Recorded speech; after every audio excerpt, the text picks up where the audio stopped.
So, regarding the religious belief and the philosophy that was prevalent during the ancient India, and that also during the period of 6th century BC, even after the Vedic period. In particular, we will discuss about Hinduism, and that is relating to Varnashram Dharma and the importance of scriptures, then about Jainism, which were later divided into two sects such as Sitambaras and Digambaras, and Buddhism also later on divided into two groups as Hinajana and Mahajana.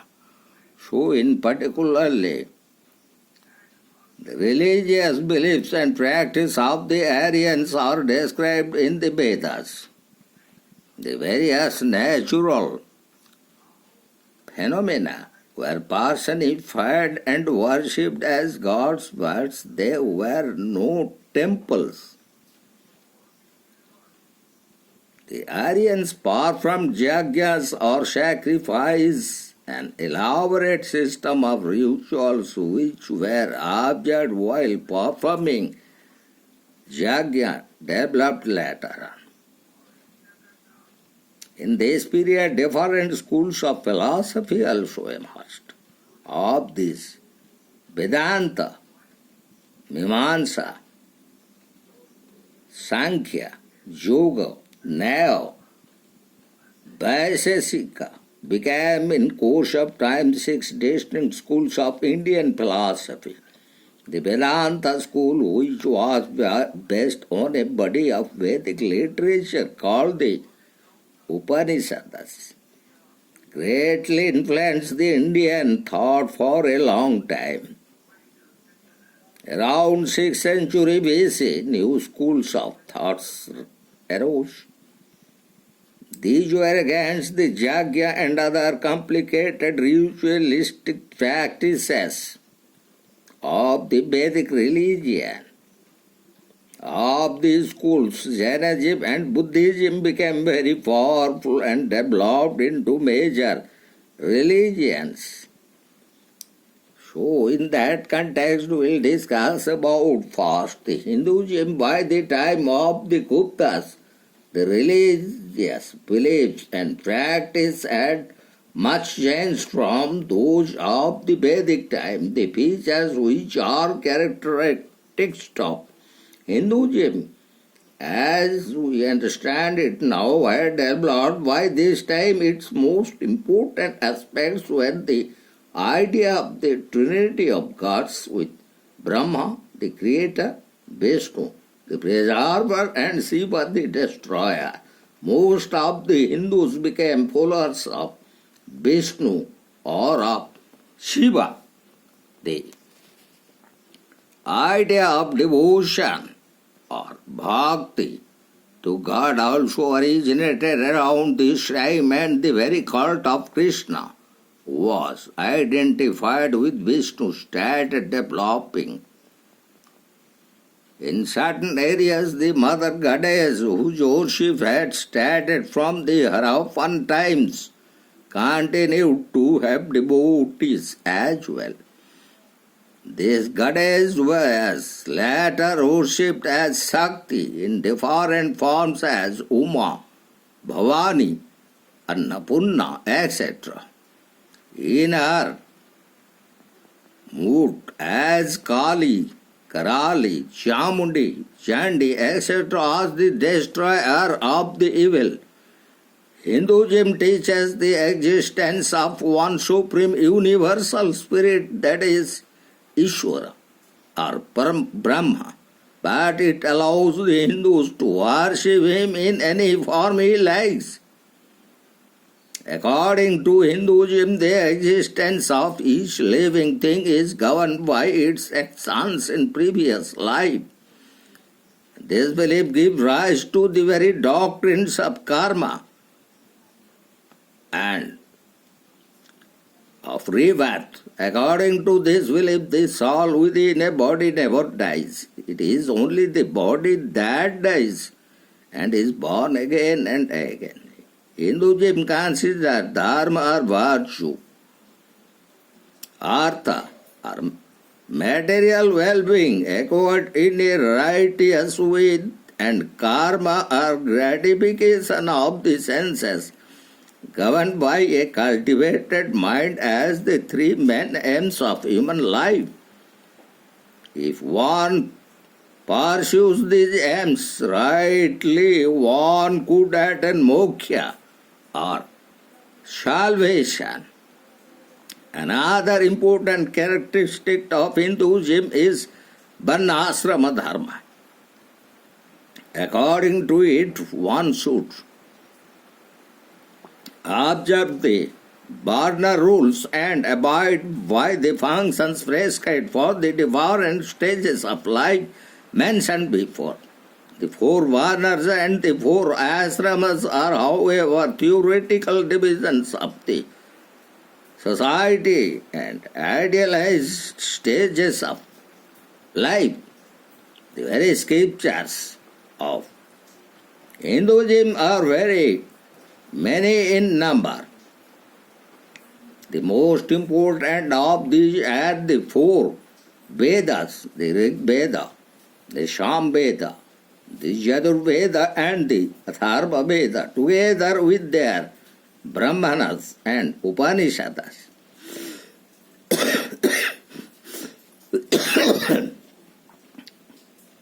The Bhagavad Gita is also a very important scripture which synthesizes three lines of thought on the way to achieve salvation through karma marga by performing the prescribed sacrifices, rituals and duties of a householder. Jnana marga by acquiring knowledge and bhakti marga by devotion to God. The influence of the epics, Mahabharata and Ramayana, the Dharma Shastras and Puranas on the life of Hindus is also notable. So with all its sects, Hinduism became the most widespread religion of India. So later on, Jainism as we know it was first preached by Vardhaman Mahavira, who lived on the 6th century BC. The Jains believed that Mahavira was the last of the Tirthankaras or great religious leaders, who was preceded by 23 such Tirthankaras. Mahavira taught that right belief, right knowledge and right conduct are the means through which one can attain moksha or salvation. Jainism enjoins one to abstain from destroying any life, from stealing, from lying, from unchastity and from possessing property. The authority of the Vedas was denied by Mahavir, who laid emphasis on good conduct and behavior and did not prescribe rituals. Later on, the Jains became divided into two sects. The Shvedambaras, those dressed in white, and the Digambaras, the sky clad or naked. So, in the 6th century BC, another great religious leader, Gautam, the Buddha, the founder of Buddhism, lived. His life has been widely famed in legend and literature and in painting and sculpture. The Buddha taught four noble truths. One is there is suffering in the world. The second one, the suffering has a cause. And the third one, the cause is desire. And the fourth one, it is possible to put an end to suffering if desire is removed. To attain nirvana or freedom from birth and rebirth, the cessation of suffering, Buddha said that one should know the right way for which he prescribed the eightfold path consisting of right view, right resolution, right words, right action, right living, right effort, right thinking, and right concentration. The Buddha also stressed the very importance of the middle path and said that one should avoid the two extremes of strict asceticism and too much indulgence in worldly pleasures. Like Mahavira, he also praised ahimsa, but did not go as far as Mahavir. The Buddha rejected the authority of the Vedas and social restrictions based on the caste system or Varna system. So anybody could join the Sangha. The Buddhist Sangha, on the other order of monks, was a very disciplined and democratic organization. The monks and nuns belonging to this order travelled all the year round preaching the Buddhist doctrines. Only during the rainy season they stayed in the viharas or monasteries. Emperor Ashoka helped to spread Buddhism widely in India and abroad. In course of time, this religion spread to Sri Lanka, Myanmar, Western and Central Asia, Tibet and China, and from there to Korea and Japan.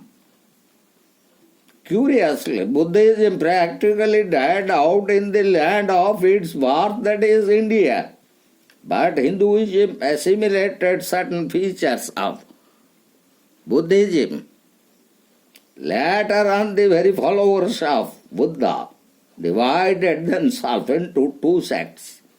Hinajana, the lesser vehicle, and the Mahajana, the greater vehicle. The former school laid emphasis on the salvation of the individual by directly observing the Eightfold Path.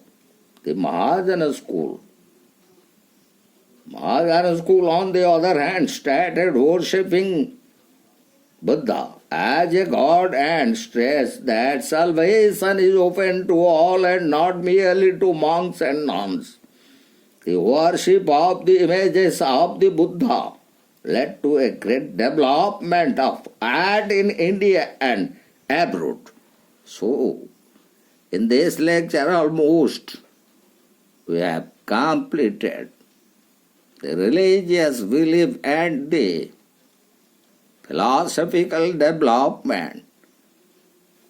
First in the Vedic period with the development of the four Vedas, Rig Veda, Yajurveda, Samveda and Atharva Veda, then the Brahmanas and Vedanta, and those important scriptures including that of Bhagavad Gita, Mahabharata, Ramayana, Vedanta, all that we have discussed in relation to development of Hinduism, and also in particularly what exactly Varnashram Dharma means and what is the very purpose and aim of Varnashram Dharma.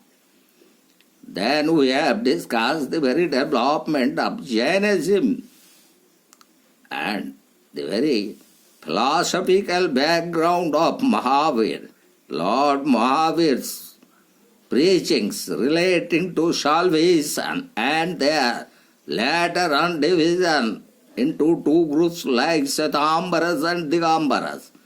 Then we discuss about Lord Gautam Buddha, who founded Buddhism, and in particularly he rejected all the teachings and preachings of Veda and emphasized on the very Four Noble Truths, that the suffering in the world, and that suffering as a definite cause, and that definite cause is desire.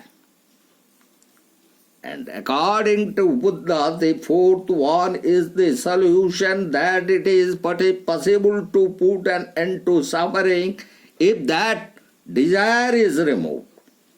And to achieve all that, and that is nirvana, or freedom from birth or rebirth. He laid down the eightfold path, that is consisting of right view, right resolution, right words, right action, right living, right effort, right thinking, and right concentration. Even after that, Buddha stressed on the importance of a middle path to avoid these two extremes of strict asceticism and too much indulgence in worldly pleasures. And consequently, the followers of Lord Gautam Buddha were divided into two different branches, as Hinajana and Mahajana. In particularly, Hinajana, the lesser vehicles, and the Mahajana, the greater vehicle, while the first one laid emphasis on the salvation of the individual by directly observing the eightfold path. The second one, the greater vehicle or the Mahajana school, on the other hand, started worshipping the Buddha as a god and states that salvation is open to all and not merely to monks and nuns.